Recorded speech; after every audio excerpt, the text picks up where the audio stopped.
Mr. Meddle tries to be helpful. Meddle was staying with his Aunt Jemima and she was not very pleased with him. This was not surprising, for Meddle had filled the salt cellars with sugar, quite by mistake, and had filled the sugar basin with salt. So they had both had porridge and salt and egg and sugar for breakfast. "If only you'd be a bit more helpful instead of doing such silly things," grumbled Aunt Jemima. "My hand just longs to slap you, Meddle, and a very little more silliness from you, and I shan't be able to stop my hand from doing what it wants to." Meddle went as far from his aunt as he could. Her hand was big and hard and strong. "I'm very sorry, Aunt," he said, "but the sugar and salt did look so much alike, you see." "You didn't think of reading what was on the salt tin, I suppose," said Aunt Jemima. "No, don't try to alter the salt and the sugar now. You'll only end in mixing them up together." Meddle was very glad indeed when his aunt said she was going out to tea that afternoon. She was not a nice person to live with when she was cross.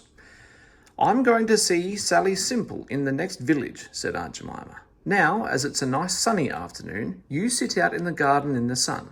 Have tea there if you like, and just keep an eye on the washing on the line to see it doesn't blow away. And do try and be good and sensible, so that I shall feel pleased with you when I come back." "Oh, yes, Aunt," said Meddle, and he meant it. He waved goodbye to his aunt when she went off in her best coat and bonnet. Then he heaved a big sigh of relief. Now there was no one to scold him for a few hours. He would be so good. He would just show his aunt how good he could be. "I'll take Aunt's rocking chair out into the garden," he thought. "It's so comfortable to sit in, and I can rock myself in it whilst I am reading. I'll borrow Aunt's library book too, so that I shan't need to keep her waiting for it when she wants to take it back." He carried the rocking chair into the middle of the lawn. He fetched 2 cushions from the drawing room. He found his aunt's library book and sat down to read it, rocking himself in the sun. It was lovely. At 4 o'clock he felt hungry, so he went indoors and found some scones and buttered them. Then he found a nice new ginger cake and took that out for his tea as well. He made himself some tea in the silver teapot, put a nice clean tray cloth on the tray and one on the little table beside the rocking chair, and then sat down to enjoy his tea.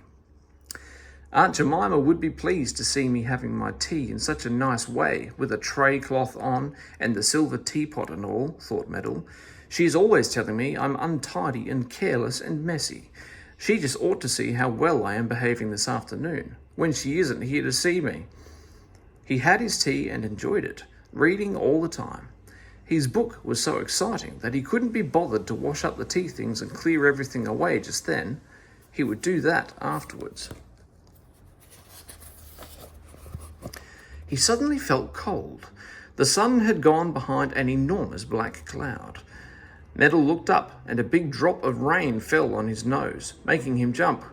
"Ooh, it's going to rain," said Meddle, annoyed. "I thought it suddenly felt cold. Poor Aunt Jemima. She will just be coming home, and how wet she will get. Her new bonnet will be soaked. She will probably get an awful cold. Poor Aunt Jemima. No mackintosh, no umbrella." Then an idea came into his head, and he jumped in delight. "Of course, I'll go and meet her, and I'll take her mackintosh and umbrella with me. How pleased she will be. What a good idea. I can just get to the station in time to meet the homecoming train." Meddle dashed indoors and found his aunt's big blue mackintosh. He took her enormous red umbrella and went into the front garden and put it up. Splish, splash, pitter-patter, how the rain came down. The drops were huge. "Dear, dear," said Meddle, running down the road to the station. "How wet Aunt Jemima would have got if I hadn't thought of taking her mackintosh and umbrella. How pleased she will be with me. I can be very kind and thoughtful when I like." The train puffed in as Meddle got to the station. He rushed onto the platform and looked for his aunt to get out of the train. But she didn't get out. She didn't seem to be there at all. "She must have missed the train," thought Meddle. "Oh dear, there isn't another one for a whole hour. I'd better wait, because the rain is even heavier now." So he sat down on the platform and waited. He waited and he waited. The hand of the clock crept all around the figure, and at last the hour was gone. The next train came in, and Meddle jumped to his feet. At last! But dear me, there was no Aunt Jemima on that train either. It was most puzzling. Meddle didn't know what to do. He really couldn't wait any more. Why, it was 7 o'clock. Aunt Jemima must be staying the night with Sally Simple. What a waste of time it had been, waiting about in the cold station. He went out of the station, feeling cross. The rain was still pouring down, and it wetted his legs. There were enormous puddles everywhere now, and Meddle wished he had remembered to change his house slippers for rubber boots. He had rushed out just as he was. Well, I'll put on Aunt's mackintosh now, she won't want it, he thought. So he put it on and looked very funny in it, for it came almost down to his big feet and was much too big for him. He put up the big red umbrella and set off home, grumbling to himself. He got to the front door when, to his enormous surprise, it was flung open and there was his aunt glaring at him. "Meddle, where have you been all this time? And with my mackintosh and umbrella too. I've been looking for you everywhere. Where have you been?" "Oh, Aunt, I'm so surprised to see you," said Meddle. And he was. "I said, where have you been?" said his aunt angrily. "To the station to meet you," said poor Meddle. "It began to rain, so I thought I'd meet you and take your mackintosh and umbrella for you. I thought you'd be glad to see me at the station." "What's the sense of meeting the train when you knew I was coming home by bus?" snorted his aunt. And then Meddle suddenly remembered that his aunt always went by bus to Sally Simple's and back because it passed her door and Sally's too. "Oh dear me," he said, and felt very silly. "I should think it is, oh dear me," said Aunt Jemima in a horrid sort of voice.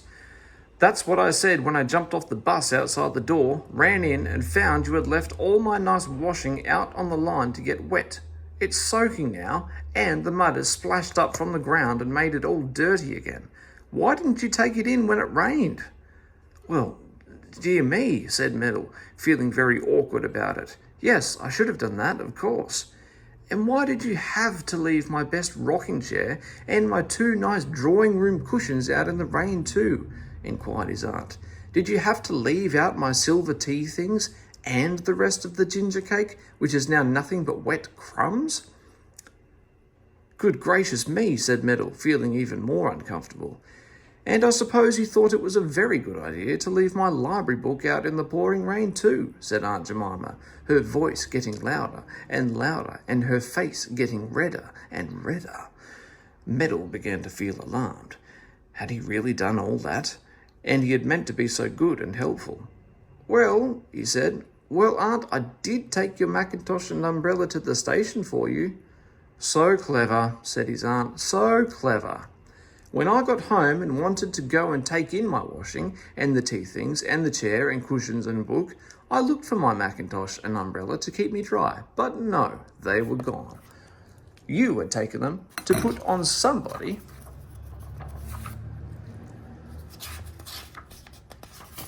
who wasn't there, and you kept nice and dry while I got soaking wet out into the garden. Meddle, my hand is longing to slap you." "Ooh," said Meddle, and ran straight out into the garden, mackintosh, umbrella, and all. "I can wait till you come in," called his aunt. "I'll warm you up nicely then. I can wait." Poor Meddle, he meant so well, didn't he? He's still out there in the rain, but he'll have to go indoors sometime, and then what a spanking he will get.